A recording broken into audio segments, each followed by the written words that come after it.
Hari ini kita akan membahas tentang organ pencernaan manusia dari tema 3, subtema 1, Mupel IPA, kelas 5 SD. Selamat belajar. Ini dia organ pencernaan manusia. Makanan masuk ke mulut, turun ke kerongkongan, dicerna di lambung, terjadi penyerapan sari makanan di usus halus, dan pembusukan sisa makanan di usus besar, kemudian dikeluarkan di anus. Ini urutannya. Mari kita bahas untuk detailnya dari organ pencernaan, mulai dari mulut. Di dalam mulut ada 3 organ yang berperan, yaitu gigi, lidah, dan juga kelenjar ludah. Proses pencernaan dimulai sejak makanan masuk ke dalam mulut, karena di sini makanan mengalami pencernaan secara mekanik dan juga kimia. Teman-teman masih ingat apa itu pencernaan mekanik dan juga pencernaan kimia? Pencernaan mekanik dibantu oleh gerak fisik, sedangkan pencernaan kimia dibantu oleh enzim dalam menghancurkan atau menghaluskan makanan.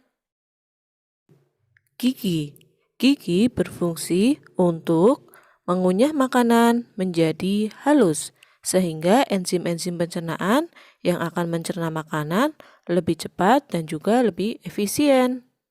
Jenis gigi yang kita punyai ada 4, yaitu gigi seri, gigi taring, gigi geraham depan, dan juga gigi geraham belakang. Masing-masing jenis gigi ini mempunyai fungsinya sendiri. Gigi seri berbentuk seperti pahat, fungsinya untuk memotong dan menggigit makanan. Gigi taring seperti pahat runcing, fungsinya untuk merobek makanan. Sedangkan gigi geraham berbentuk agak silindris dengan permukaan lebar dan datar, berfungsi untuk mengunyah makanan. Yang kedua adalah lidah. Lidah fungsinya untuk mengaduk makanan di dalam rongga mulut dan membantu mendorong makanan sampai tertelan ke kerongkongan. Selain itu, lidah juga berfungsi sebagai indera perasa, sebagai alat pengecap yang dapat merasakan 4 rasa, manis, asin, asam, dan juga pahit. Inilah bagian-bagian dari lidah yang dapat merasakan 4 rasa. Bagian ujung merasakan manis, bagian samping merasakan asin dan juga asam, dan bagian pangkal merasakan rasa pahit. Berikutnya adalah kelenjar ludah. Fungsinya itu adalah untuk menghasilkan ludah atau air liur, atau juga disebut juga dengan saliva, yang fungsinya untuk membasahi dan melumasi makanan, sehingga memudahkan penelanan makanan. Selain itu, ludah juga berfungsi melindungi selaput mulut terhadap panas, dingin, asam, dan juga basah. Makanan dari mulut selanjutnya adalah turun ke kerongkongan. Kerongkongan juga disebut dengan esofagus.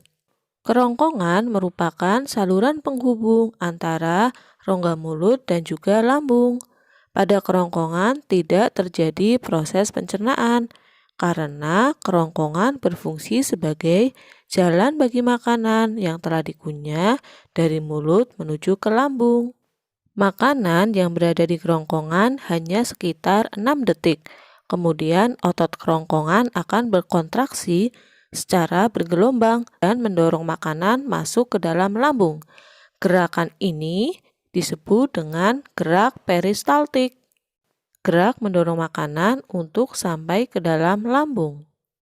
Setelah makanan masuk ke dalam lambung, di dalam lambung makanan akan dicerna secara kimia. Di dalam lambung ada 3 enzim, yaitu pepsin, renin, dan juga asam klorida. Pepsin berfungsi untuk mengubah protein menjadi pepton. Renin berfungsi untuk mengubah kaseinogen menjadi kasein, dan asam klorida untuk membunuh kuman-kuman penyakit.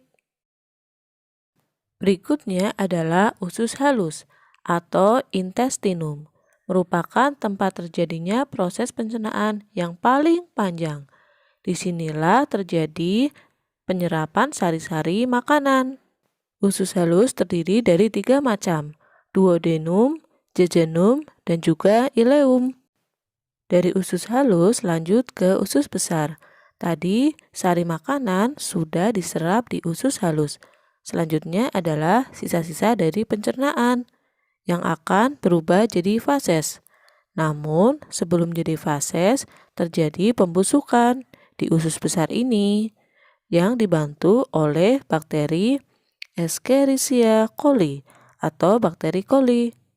Usus besar terdiri atas bagian yang naik, yaitu dari usus buntu atau appendix, bagian mendatar, bagian menurun, dan terakhir adalah anus.